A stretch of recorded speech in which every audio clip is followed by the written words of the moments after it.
The funny thing about being called a gold digger is that nobody ever asks how much gold you actually have. They just decide who you are the moment they see the man standing next to you. The champagne hit my shoulder before I heard the laughter. Cold liquid soaked into the pale blue fabric of my dress, and for one strange second, the entire ballroom seemed to freeze around me. Crystal chandeliers glowed overhead. A string quartet continued playing somewhere near the grand staircase. Waiters carried silver trays through crowds worth more money than I would probably earn in 10 lifetimes. Yet all I could hear was a woman's voice cutting through the room like a knife wrapped in silk. "Please," she said loudly enough for half the guests to hear. "We all know why she's here." More laughter followed. Softer this time. Crueler somehow. I stood perfectly still beside the table, my fingers tightening around the charity auction brochure I had been holding. My face burned. Not because of the champagne. Because every eye in the room had suddenly found me. Some people looked uncomfortable. Most looked entertained. Nobody looked surprised. That hurt the most. It meant they had already made up their minds. The woman who had thrown the drink lowered her glass and smiled as if she had done everyone a favor. Victoria Sterling. Daughter of a real estate billionaire. Social media darling.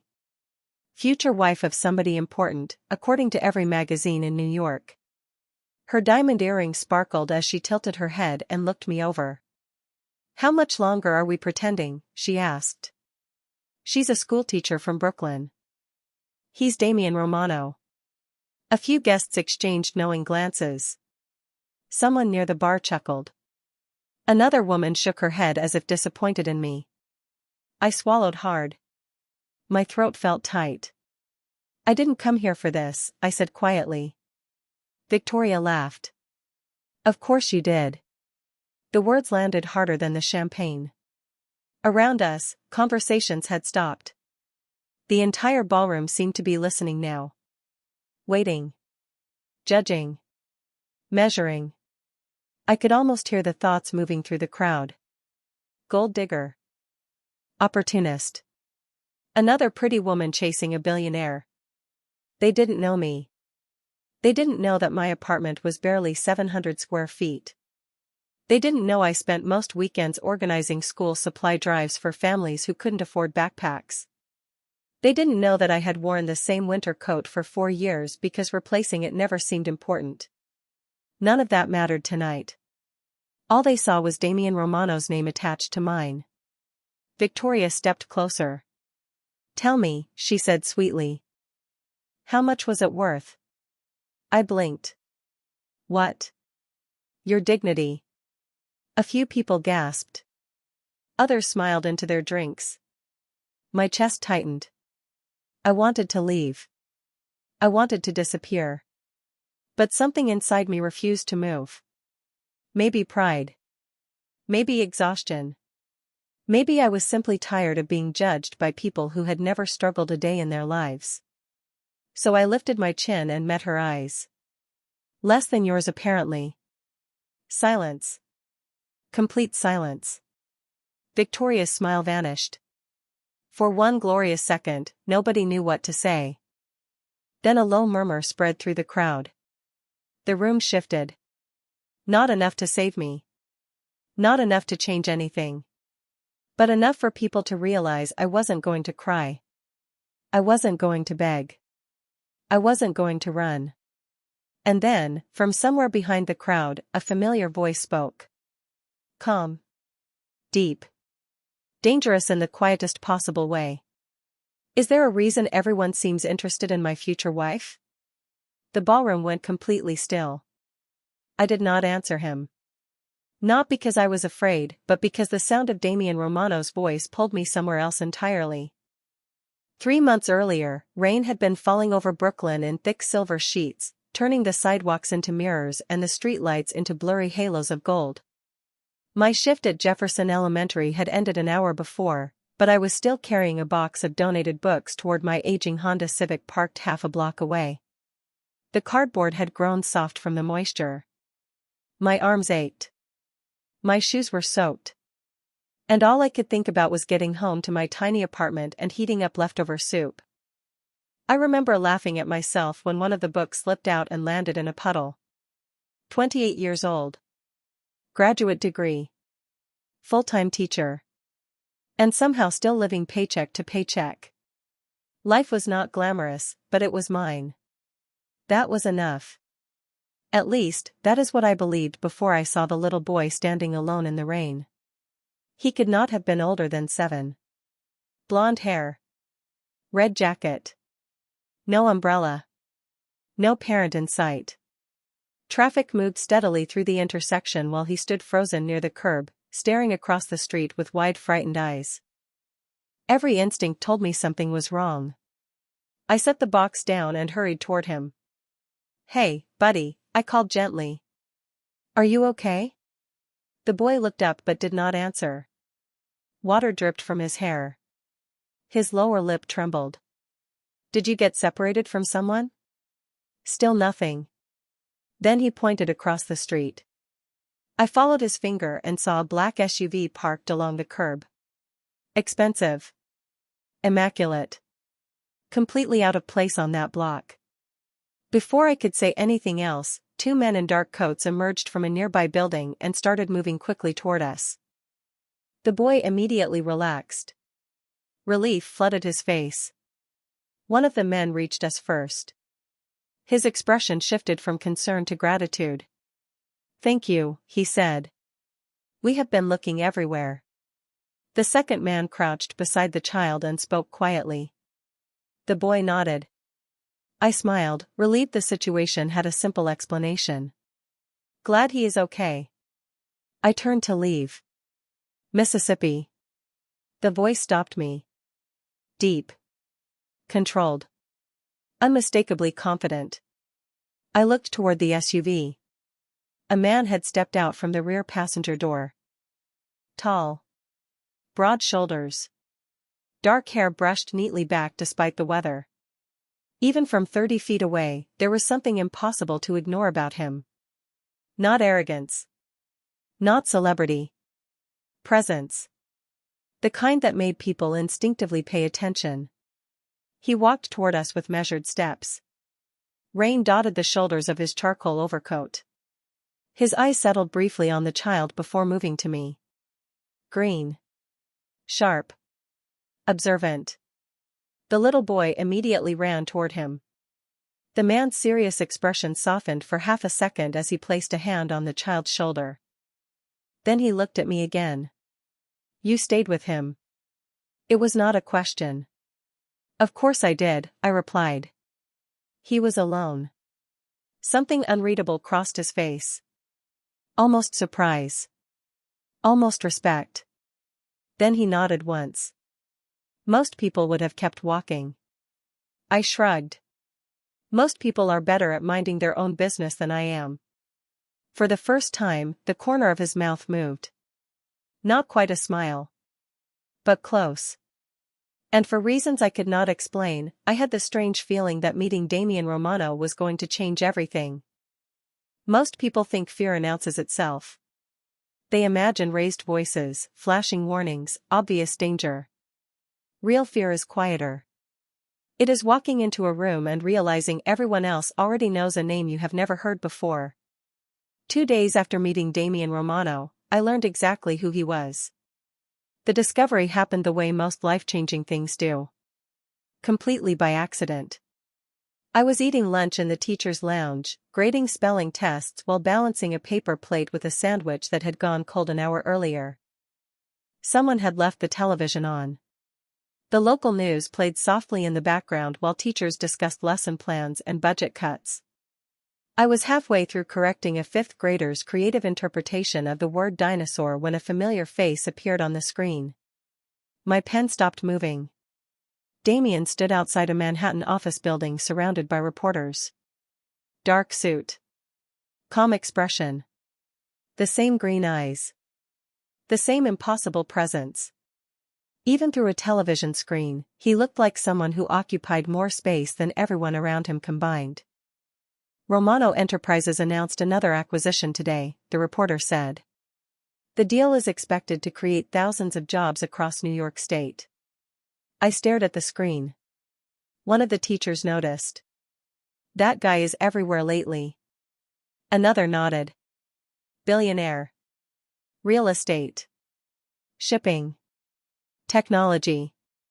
I think he owns half the city at this point. A third teacher lowered her voice dramatically. There are stories about him.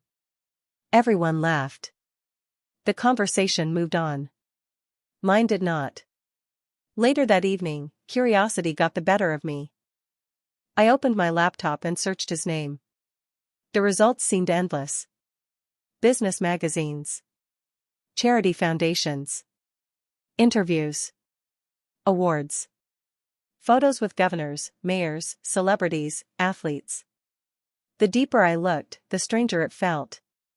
Because the man described online did not sound like the person I met in the rain. According to the internet, Damian Romano was intimidating. Ruthless in negotiations.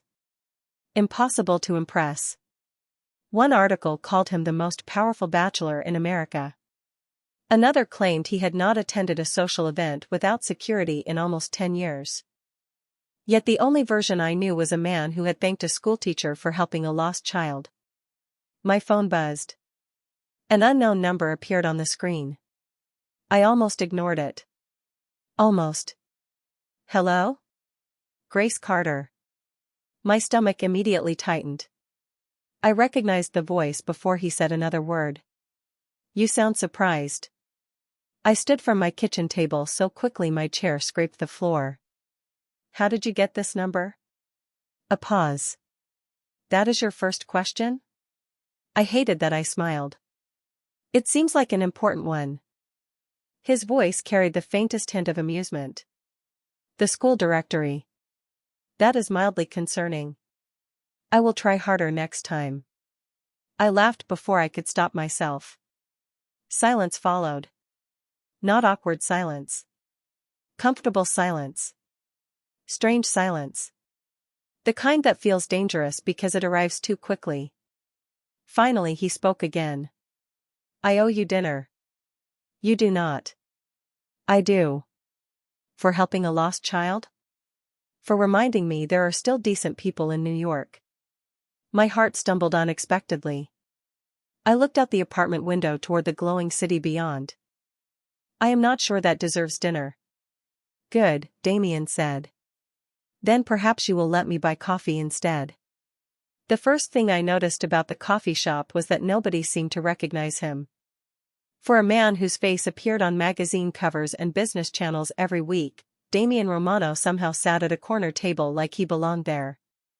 No entourage. No photographers. No dramatic entrance. Just a dark sweater, a cup of black coffee, and a book resting beside his phone.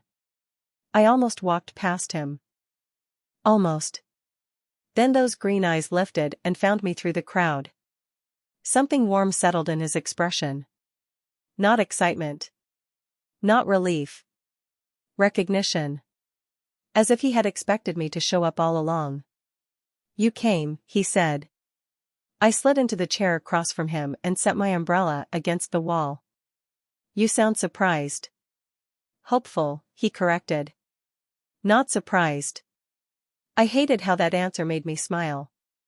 Outside, rain tapped softly against the windows. The smell of roasted coffee beans filled the air. It felt normal.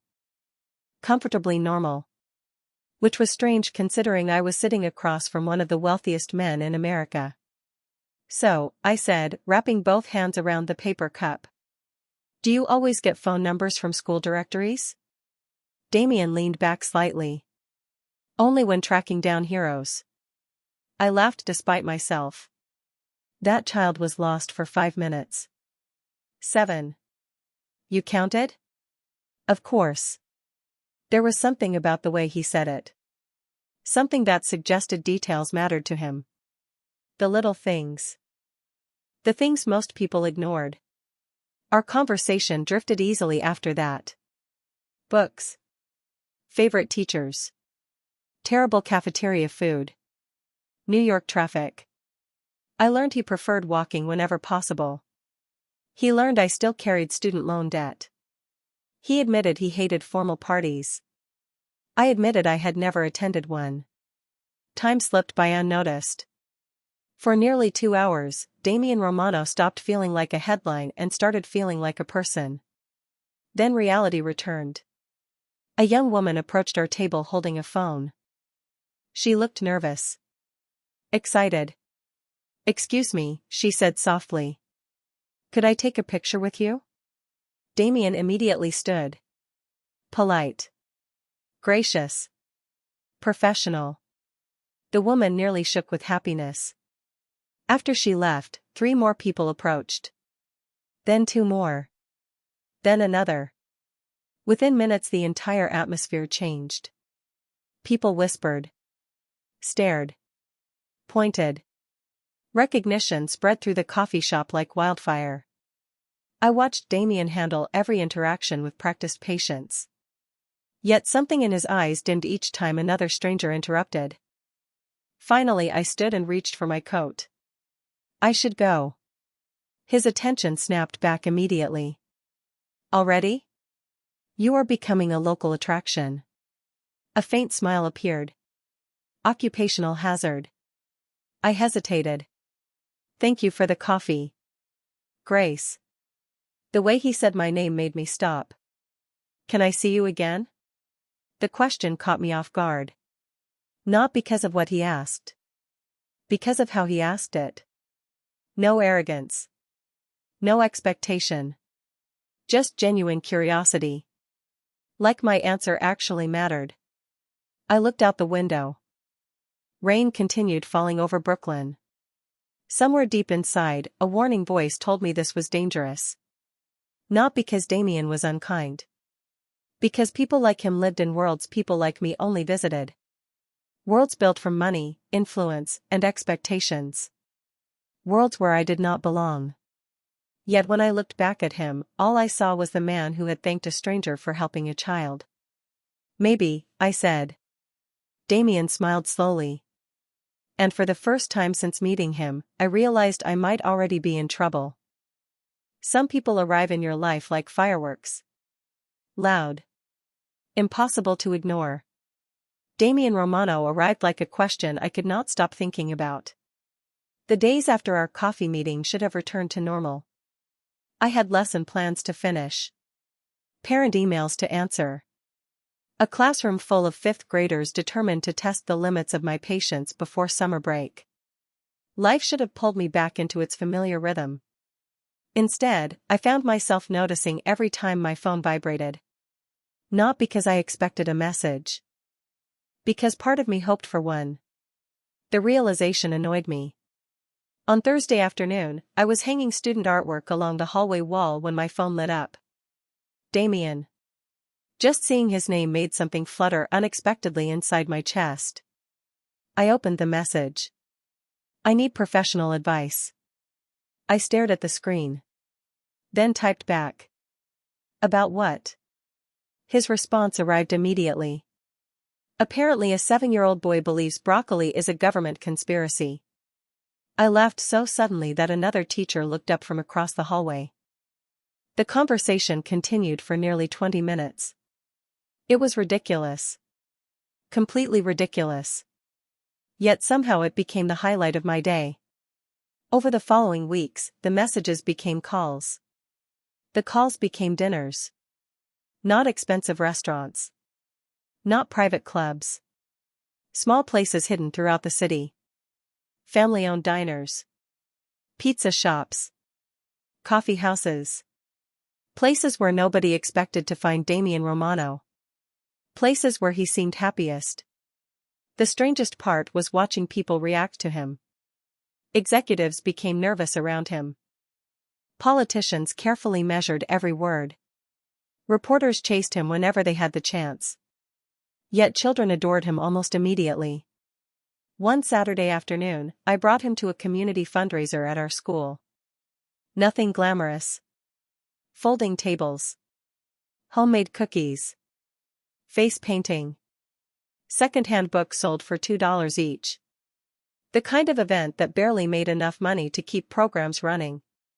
I expected Damien to stay 15 minutes. Maybe 20. He stayed nearly 4 hours. He bought books he would never read. Entered raffles he did not need to win. Listened patiently to every student who wanted to tell him a story. By the end of the afternoon, half the school believed he was some kind of superhero. I stood near the gym entrance watching him help a nervous little girl carry a box of donated supplies. "You are smiling." The voice came from beside me. I looked up. Damien was standing there holding 2 paper cups of lemonade. "Am I?" He handed me one. "You have been smiling for the last 10 minutes. I took the cup and shook my head. "The children like you. They like everyone." "No." I watched a group of students wave excitedly from across the gym. Damien waved back. Their excitement doubled instantly. "They really like you." For a moment he said nothing. The noise of the fundraiser filled the room. Laughter. Music. Conversations. Then he looked toward the children and smiled. Not the polite smile the public usually saw. A real one. Warm. Unguarded. Almost boyish. The transformation was so unexpected that I stared. Damien noticed. "What?" he asked. "Nothing." But it was not nothing. Because in that moment I realized something important. The man everyone feared was not the man standing in front of me. And for the first time since meeting him, that realization scared me far more than his reputation ever could. The first insult arrived disguised as a compliment. I was standing in line at a grocery store on a Tuesday evening, balancing a basket full of discounted vegetables and a gallon of milk, when my phone buzzed. A notification from social media flashed across the screen. Normally I ignored them.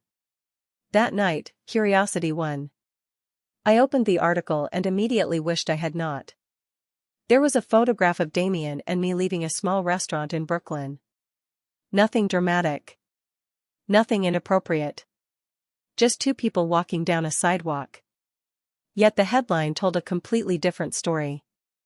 The billionaire's new mystery woman. I stared at the screen while the cashier scanned my groceries. Thousands of comments filled the page below. Some were harmless. Most were not. People analyzed my clothes. My face. My job. My apartment building. Complete strangers who had never met me somehow felt qualified to explain exactly who I was. According to them, I was ambitious. Calculating. Opportunistic. Someone even estimated how much money I expected to receive if I married him. I laughed once. A short, humorless sound. Then I closed the application and went home. The next morning, things became worse. Parents at school started recognizing my name. Teachers gave me curious looks. A reporter called the front office asking for an interview. By lunchtime, the principal gently asked whether everything was all right. She was kind about it. That somehow made it harder. I assured everyone there was no story. No scandal. Just 2 adults spending time together. Unfortunately, the internet had already decided otherwise. 3 days later, Damien invited me to a fundraising dinner. I almost declined. Almost. But hiding felt too much like surrender. The ballroom overlooked Manhattan. Floor-to-ceiling windows framed the city like a painting made of light. Men in tailored suits discussed investments. Women wearing diamonds discussed vacations. I felt painfully ordinary in my navy dress bought during an end-of-season sale. The moment I entered the room, conversations shifted. Not stopped. Shifted. Eyes followed me. Smiles tightened. People whispered behind champagne glasses. I understood the game immediately. Nobody wanted to insult me directly. They preferred to do it politely. A woman introduced herself and immediately asked where I attended college. Another asked whether teaching was enough to support myself. A third seemed fascinated by my apartment neighborhood. Every question sounded innocent. None of them were. They were searching for proof that I did not belong. Damien noticed. Of course he noticed. He always noticed. During dinner, he quietly moved his chair closer. Not enough for anyone else to comment. Just enough for me to know I was not alone. Later, while guests mingled near the terrace, I stepped outside for air. The city stretched beneath me in a sea of lights. For a few peaceful seconds, I was alone. Then two women joined me. They did not realize I could hear them. I give it 6 months, one said. Less, the other replied. Once she gets what she wants, she will disappear. Their laughter drifted across the terrace. My stomach tightened. Not because they hurt my feelings. Because they genuinely believed it. I looked out over Manhattan and wondered how many others thought the same thing. Then a familiar voice spoke behind me. You know, Damien said calmly, the interesting thing about assumptions is that they reveal more about the people making them than the person they are aimed at. The two women turned pale. And suddenly the night became very quiet. People assume secrets are always dramatic. Hidden fortunes. Double lives. Scandals waiting to explode. My secret was far less interesting and somehow far more important. It revealed itself 2 weeks after the fundraiser. I had spent the entire afternoon helping students prepare for a district art showcase. By the time I left school, the sun had already disappeared behind the skyline. My shoulders ached. My feet hurt. All I wanted was silence. Instead, I found Damien waiting outside the building. His black SUV sat across the street. He leaned casually against the passenger door, hands in his coat pockets, attracting attention from nearly every parent walking by. What are you doing here? I asked as I crossed the sidewalk. Apparently embarrassing you. I glanced at the stairs surrounding us.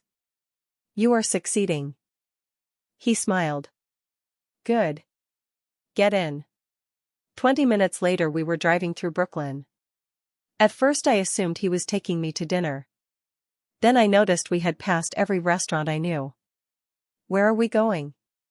He looked genuinely confused. Home. This is not the way to my apartment. I know. That answer immediately made me suspicious. 5 minutes later the SUV stopped in front of a small brick building tucked between a laundromat and a pharmacy. The sign above the entrance read Carter Community Learning Center. Damien looked at me. You forgot this. My stomach dropped. A folder rested on the center console. I recognized it instantly. Grant applications. Donation records. Volunteer schedules. Documents I had accidentally left in my classroom earlier that week. I grabbed the folder so quickly it nearly slipped from my hands. You opened it. It was not a question. Damien nodded once. I did. Heat rushed into my face. Embarrassment. Panic. Something worse. You were not supposed to see that. For several seconds he said nothing. Then he looked toward the building across the street. You spend your weekends here. I stared at the dashboard. Sometimes. The records go back 6 years. I stayed silent. Grace. His voice softened. Why did you never tell me? Because I hated talking about it. Because it felt wrong to turn kindness into a performance. Because children needed help, not publicity. Because every extra dollar I saved went toward keeping that center alive. Because half the students attending after-school programs there would have nowhere else to go. None of those answers seemed easy to explain. It is not a big deal, I finally said. Damien laughed quietly. Not because something was funny. Because he could not believe what he was hearing. You emptied most of your savings to keep this place open last year. I looked away. The funding disappeared. So you covered the difference yourself. Only temporarily. For 8 months. I closed my eyes. The numbers had never mattered to me. The children did. That was all. Silence settled between us. When I finally looked back, Damien was studying me with an expression I had never seen before. Not curiosity. Not admiration. Something deeper. Something that made my pulse quicken unexpectedly. "What?" I asked softly. He shook his head. A slow smile touched his face. "Nothing." But I knew it was not nothing. Because for the first time since we met, Damien Romano was looking at me like he had just discovered something priceless. The lie appeared on a Monday morning. I knew something was wrong the moment I walked into the teacher's lounge. Conversation stopped too quickly. A few people looked away. Others pretended to be busy. The atmosphere felt strange, heavy, like a storm waiting behind clear skies. My phone started vibrating before I even reached my classroom. One message. Then 3. Then 12. By the time I unlocked the screen, my stomach had already tightened. A photograph filled the display. Me. Damien. A conference room. A stack of documents on the table between us. I remembered the meeting instantly. 3 weeks earlier, Damien had asked for advice about educational grants. We had spent an hour reviewing community outreach proposals. Nothing unusual. Nothing secretive. Yet the article attached to the image told a completely different story. Exclusive sources reveal secret financial arrangement between billionaire and girlfriend. My heart dropped. The article claimed Damien had been funneling money into accounts connected to me. It included screenshots of spreadsheets, bank transfers, financial records. Every piece of it looked convincing. Every piece of it was false. I sat down hard in my chair. The room tilted slightly. More notifications appeared. News sites. Blogs. Social media accounts. The story spread faster than I could process it. By lunchtime, millions of people had already seen it. According to the internet, I had been collecting money for months. According to the internet, every kind act I had ever performed was part of a carefully planned strategy. According to the internet, I was exactly the person they had always assumed I was. The comments were worse this time. Much worse. Because now people believed they had proof. Gold digger. Manipulator. Professional opportunist. Every insult arrived dressed as certainty. My phone rang. Damien. I answered immediately. Grace. His voice sounded calm. Too calm. I did not take anything. Silence. Then, I know. The words hit me so hard I nearly cried. Not because he believed me. Because he never doubted me. The records are fake, I whispered. I know. People think, I do not care what people think. For a moment neither of us spoke. Outside my classroom window, children crossed the playground laughing beneath the afternoon sun. The normalcy felt surreal. Someone planned this, Damien finally said. Very carefully. I closed my eyes. Deep down, I already knew he was right. This was not gossip. This was not coincidence. Someone wanted the story to exist. Someone wanted me destroyed. That evening I stopped at the Community Learning Center. The building looked exactly the same. Red brick walls. Faded sign. Children's artwork displayed in the front windows. Yet even there, the damage had arrived first. 2 longtime donors had withdrawn support. 3 volunteers canceled upcoming commitments. 1 sponsor requested clarification before renewing funding. Fear spread quickly. Faster than truth ever could. I sat alone inside the empty classroom long after sunset. Tiny desks surrounded me. Construction paper projects decorated the walls. The room smelled faintly of crayons and old books. Everything I had spent years building suddenly felt fragile. Vulnerable. One lie had done that. One lie had shaken everything. My phone buzzed again. A new notification appeared. This time it was not an article. It was a photograph. Someone had taken it only hours earlier. Me sitting alone inside the learning center. Watching.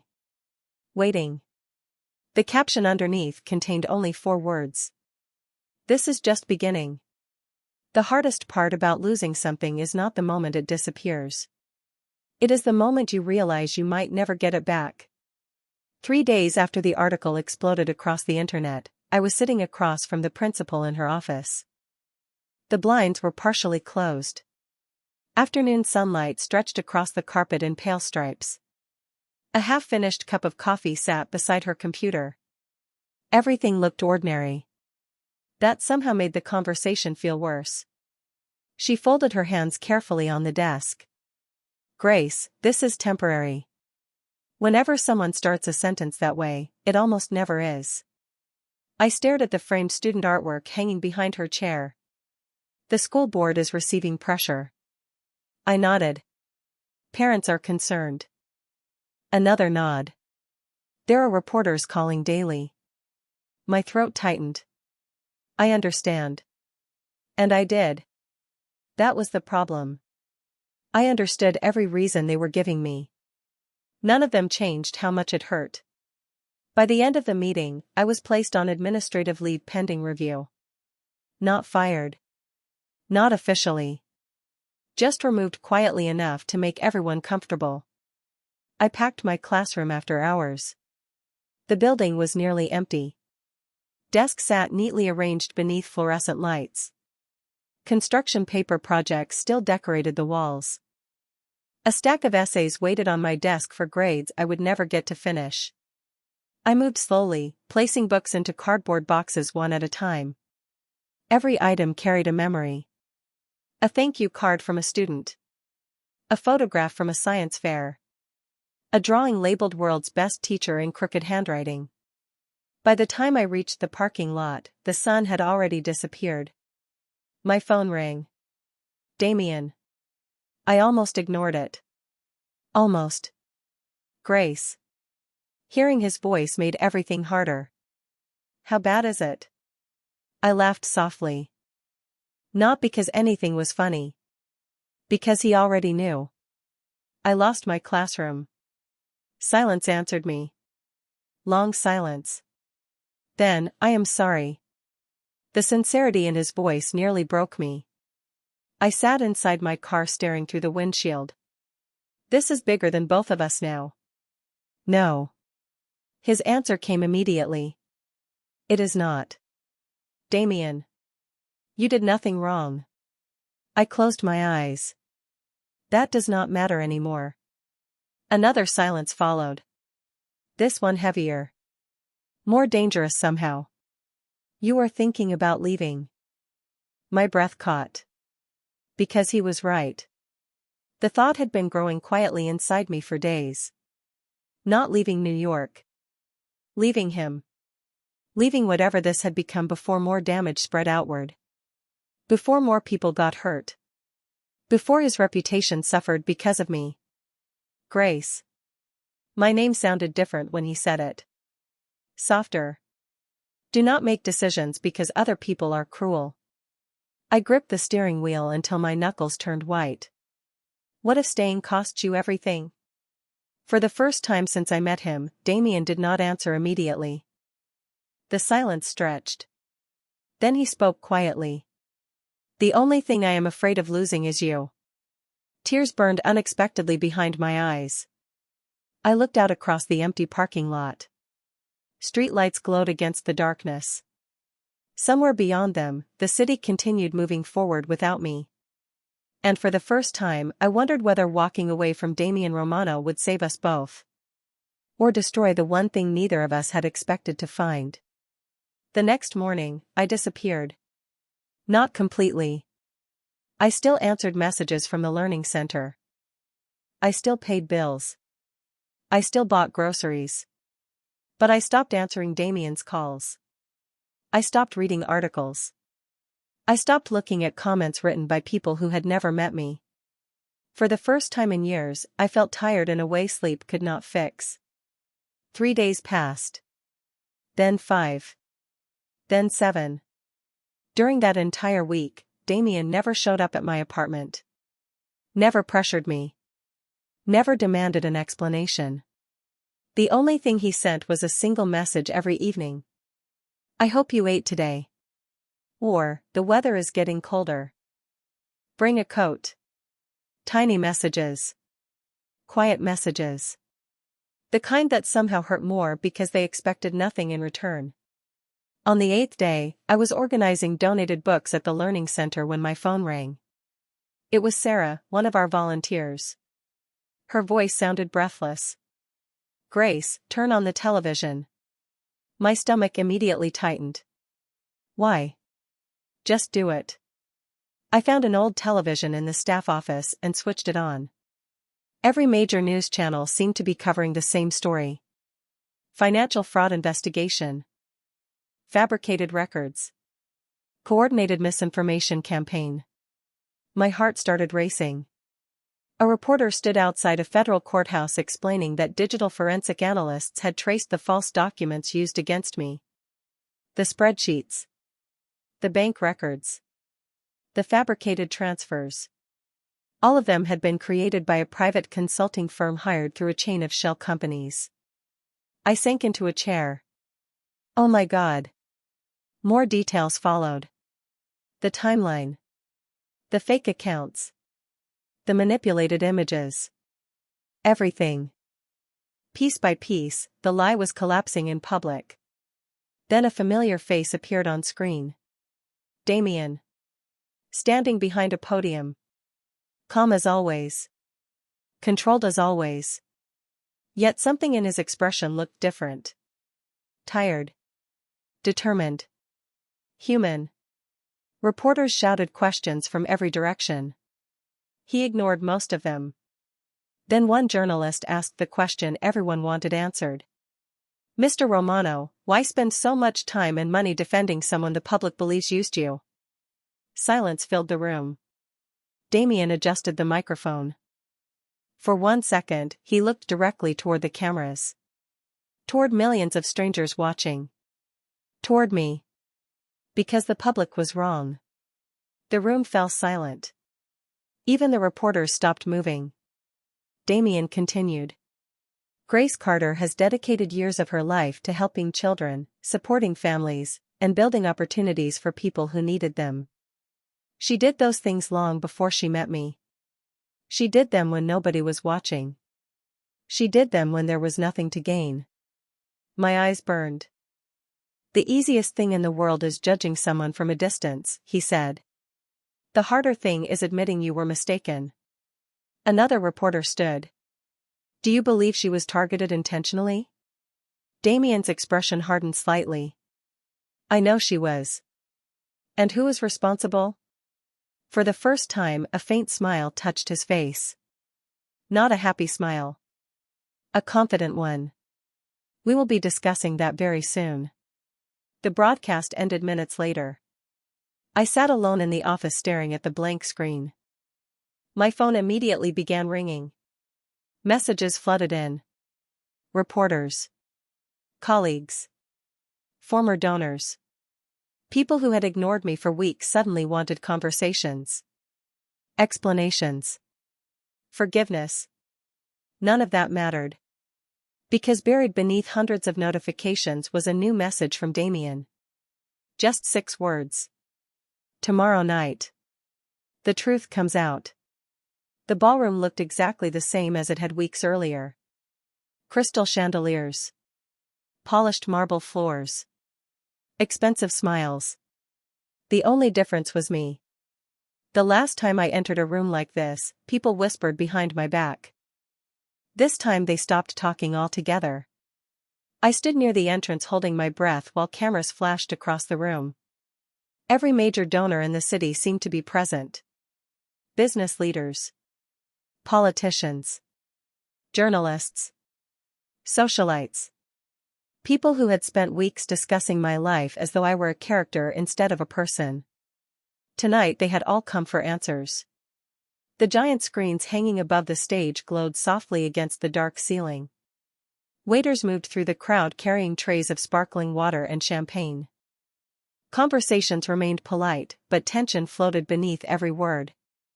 Everyone knew something was coming. Nobody knew exactly what. I felt eyes following me as I crossed the room. Some looked embarrassed. Others looked curious. A few looked disappointed that the scandal had not destroyed me completely. Human nature was strange that way. People loved redemption stories almost as much as they loved public failures. You came. I turned and found Damien standing beside me. Dark suit. Calm expression. The same steady green eyes that had somehow become home. For a moment neither of us spoke. Then I smiled. You invited half of New York. Only the important half. I laughed despite my nerves. The sound seemed to relax him immediately. I missed that. My heart stumbled. There were 1,000 things I wanted to say. Instead I settled for, I missed you too. Something softened in his expression. Before either of us could continue, movement near the stage captured everyone's attention. The program was beginning. Guests slowly found their seats. Damien offered his arm. I hesitated only a second before accepting it. Together we walked toward the front of the room. The giant screens illuminated. A moderator welcomed everyone and introduced the evening's presentation. Then the lights dimmed. Silence settled over hundreds of guests. The first image appeared. A timeline. Dates. Transactions. Corporate records. Evidence. More evidence followed. Email chains. Contracts. Hidden ownership documents. Every false accusation that had been directed at me was systematically dismantled piece by piece. The room grew quieter with every passing minute. People shifted uncomfortably in their seats. Journalists stopped typing and simply stared. Then the presentation reached its final section. A photograph filled the screen. Victoria Sterling. Another image appeared beside it. Then another. Financial records connected to the consulting firm responsible for creating the fabricated documents. Messages. Payments. Instructions. The evidence was overwhelming. A collective gasp moved through the ballroom. Victoria sat frozen near the center of the room. Her face had turned completely pale. Nobody looked at me anymore. Everyone looked at her. The irony was almost painful. For weeks she had helped shape the narrative. Tonight the narrative belonged to the truth. The final slide faded. Complete silence followed. Then Damien rose from his seat. He walked calmly toward the stage while hundreds of eyes tracked his every movement. Reaching the microphone, he looked across the room. Not angry. Not triumphant. Certain. The truth does not need revenge, he said quietly. It only needs daylight. And for the first time all evening, nobody had anything left to say. For a few seconds after Damien stepped away from the microphone, nobody moved. Nobody spoke. Hundreds of people sat frozen beneath the glow of crystal chandeliers, forced to confront something far more uncomfortable than scandal. Their own certainty. I stood near the front of the ballroom watching faces change one by one. Some looked ashamed. Others looked stunned. A few seemed desperate to disappear entirely. The same people who had spent weeks discussing my motives suddenly could not find words. The silence felt enormous. Then it happened. One person began clapping. Slow. Uncertain. Another joined. Then another. Within moments, the room filled with applause. Not the polite applause reserved for charity speeches. Something different. Something genuine. I should have felt victorious. Instead, I felt exhausted. The applause was not what I wanted. It never had been. I wanted my classroom back. I wanted the learning center protected. I wanted the children who depended on us to stop worrying about whether their programs would survive another month. Most of all, I wanted my life back. The applause eventually faded. Guests slowly rose from their seats. Conversations resumed. Reporters hurried toward exits to file stories. Donors gathered in small groups. The energy inside the ballroom had completely transformed. I felt someone approach from behind. Turning, I found the principal from my school. Her eyes looked suspiciously bright. "Grace." I smiled softly. "Hello." She hesitated. Then she surprised me by pulling me into a hug. "I am sorry," she whispered. "We should have trusted you." Emotion caught unexpectedly in my throat. Before I could respond, another familiar face appeared. Then another. Parents. Volunteers. Former sponsors. One by one they approached. Some apologized. Others simply thanked me. It felt surreal. Weeks earlier those same people had kept their distance. Now they could not wait to speak. Human nature really was strange. Through it all, I kept searching the room for Damien. Eventually I found him standing alone near one of the tall windows overlooking Manhattan. The city lights reflected across the glass behind him. For the first time all evening, he looked tired.